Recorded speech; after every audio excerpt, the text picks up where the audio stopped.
Hello students, welcome to my science classes.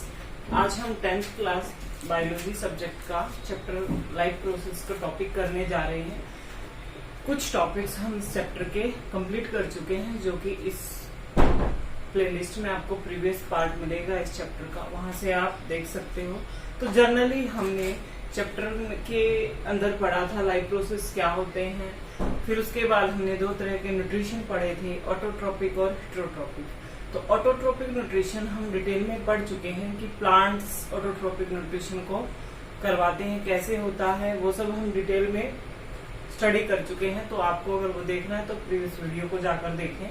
आज हम हेटेरोट्रोपिक nutrition के अंदर ह्यूमन्स को पढ़ेंगे कि ह्यूमन जो है वो कैसे न्यूट्रिशन करता है अपना।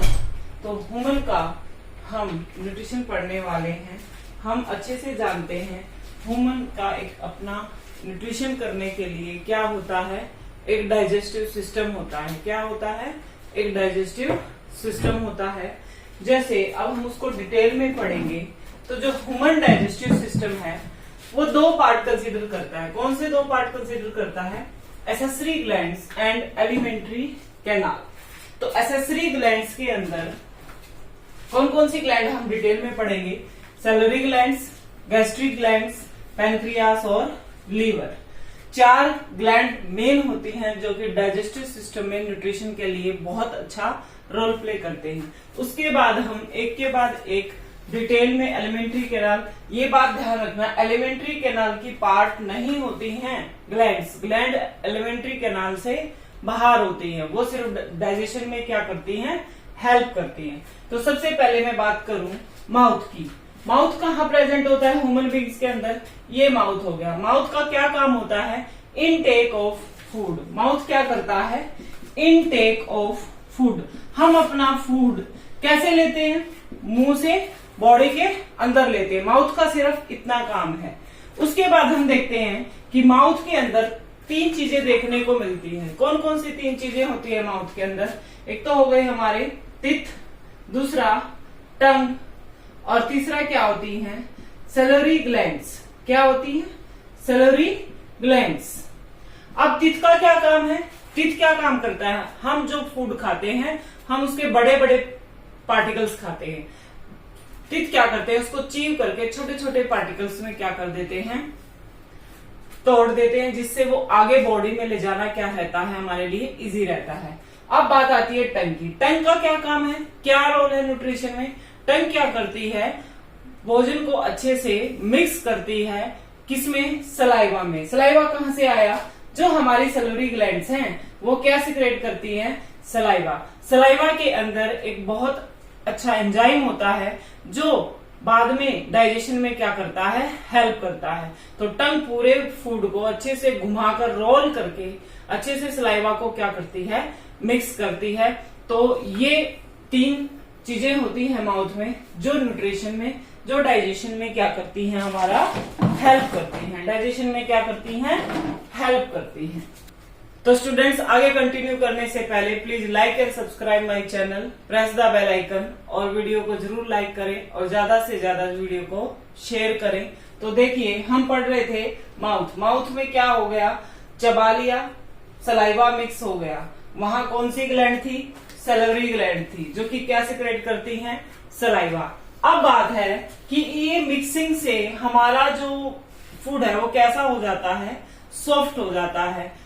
तो जिससे क्या होता है? ये हमारी क्या है? ईसोफेगस। एक ये पाइप होती है, इसको हम फूड पाइप भी बोल सकते हैं। क्या बोलते हैं? Food pipe. इसका सिर्फ क्या काम है? मुंह से फूड को कहाँ ले जाना? नेक्स्ट पार्ट के पास ले जाना, जो कि नेक्स्ट पार्ट हमारा क्या है? स्टमक। नेक्स्ट पार्ट क्या है?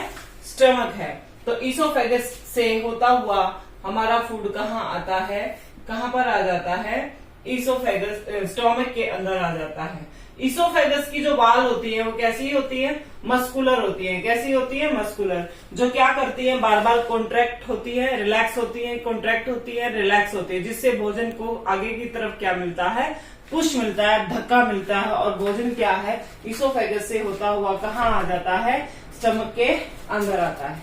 अब हमारा फूड कहाँ पहुंच चुका है? स्टमक के अंदर। स्टमक के अंदर आने के बाद क्या होता है, स्टमक के अंदर गैस्ट्रिक ग्लैंड्स होती हैं। क्या होती है? गैस्ट्रिक ग्लैंड, जो क्या सिक्रेट करती हैं? गैस्ट्रिक जूस सिक्रेट करती हैं। और उसके अंदर क्या होता है? एंजाइम होता है। कौन सा एंजाइम होता है? पेप्सिन। कौन सा एंजाइम होता है? पेप्सिन, जो कि क्या करता है? प्रोटीन को डाइजेस्ट करने में हेल्प करता है। प्रोटीन को डाइजेस्ट करने में हेल्प करता है। इसके अलावा स्टमक के अंदर 3 सिक्रेशन होती हैं, गैस्ट्रिक जूस, HCl, और तीसरी क्या है? म्यूकस। तीसरी क्या है? म्यूकस। यहाँ स्टमक के अंदर HCl होता है, ठीक है, गैस्ट्रिक जूस सिक्रेट होता है, और तीसरा क्या सिक्रेट होता है? म्यूकस। तो HCl का क्या काम है? वो इस स्टमक के मीडियम को कैसा बना देता है? एसिडिक बना देता है। कैसा बना देता है? एसिडिक। एसिडिक होने के कारण हमारा फूड क्या हो पाता है? डाइजेस्ट हो पाता है। दूसरा काम क्या है HCl का? जो फूड के साथ बाई चांस जर्म्स आ जाते हैं उनको वो क्या कर देता है? किल कर देता है। तो 2 का वर्क हम पढ़ चुके हैं। तीसरा बचा क्या? म्यूकस। म्यूकस का क्या काम होता है कि जब यहाँ HCl प्रोड्यूस होता है स्टमक के अंदर, तो इसकी वाल क्या ना हो, डैमेज ना हो, उसकी प्रोटेक्शन के लिए कौन काम करता है? म्यूकस काम करता है। म्यूकस क्या करता है? स्टमक की वाल को एसिड के इफेक्ट से प्रोटेक्ट करता है, उसको खराब होने से बचाता है। अब यहाँ फूड का काम हो गया। अब फूड कहाँ ट्रांसफर होता है? स्मॉल इंटेस्टाइन में। किस में ट्रांसफर होता है? स्मॉल इंटेस्टाइन में। स्मॉल नाम क्या है? स्मॉल, लेकिन इसका साइज कैसा होता है? लार्ज होता है। कैसा होता है? लार्ज। तो इसको याद रखने का बहुत अच्छा तरीका है कि स्मॉल इन साइज, नाम से उल्टा, small intestine is large in size. कैसी होगी? बड़ी होती है। लेकिन इसको स्मॉल क्यों बोलते हैं? क्योंकि ये क्या है? हाईली क्वाइल्ड है, बहुत ज्यादा ऐसे गुथी हुई है, क्योंकि थोड़ी सी जगह में इतनी बड़ी उसको क्या करना था? एडजस्ट करना था, इसलिए उसका कैसा स्ट्रक्चर हो जाता है? क्वाइल्ड। इस तरह का स्ट्रक्चर हो जाता है, जैसे एक हमारा स्प्रिंग होता है उस तरीके से फोल्ड हो जाती है स्मॉल इंटेस्टाइन। इसका साइज क्या होता है? 7.5 मीटर। क्या साइज होता है? 7.5 मीटर।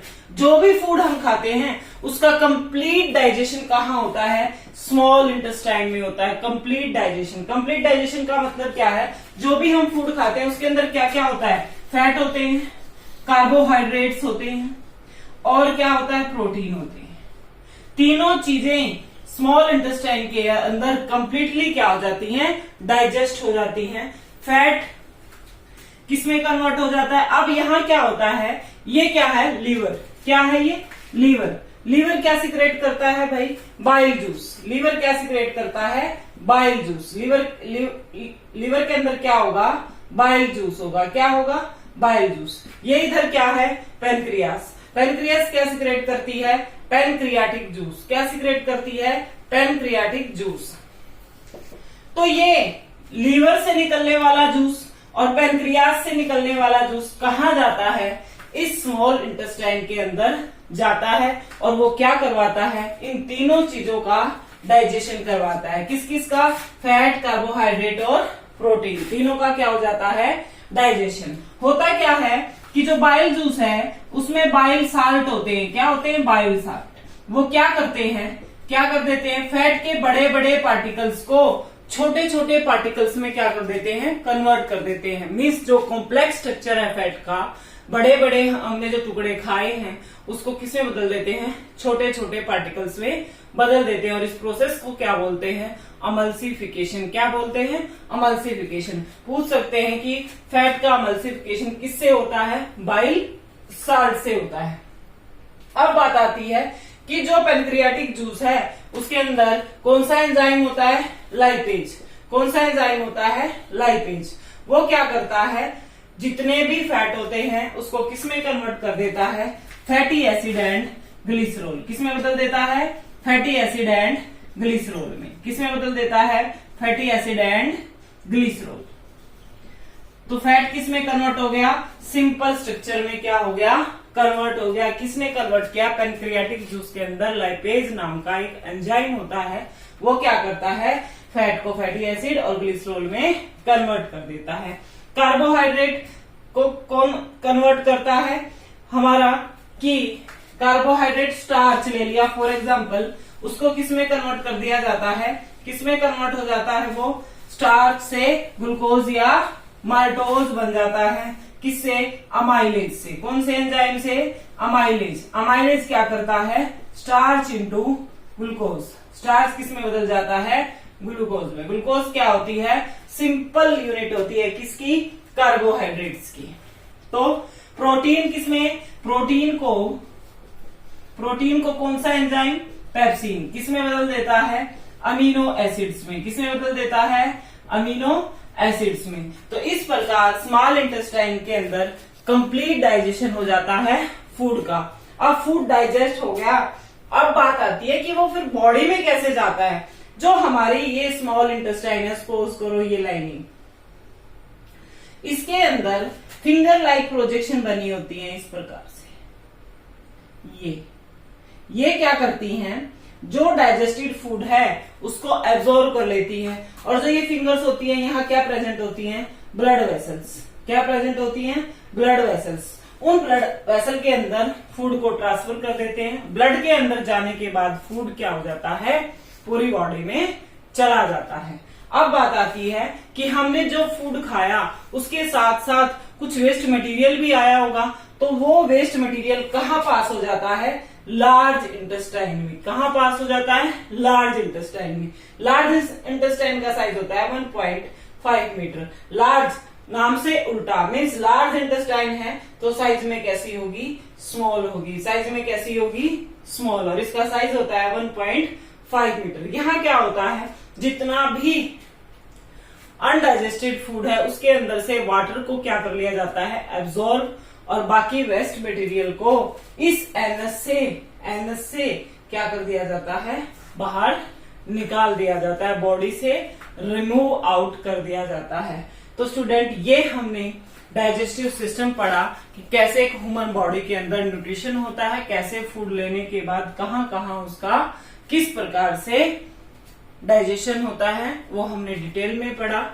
होप सो आपको वीडियो पसंद आई होगी, तो वीडियो को जरूर लाइक करें और ज्यादा से ज्यादा वीडियो को शेयर करें और मेरे चैनल को सपोर्ट करें। लगातार मेरी वीडियो देखते रहें। Thank you for watching my videos.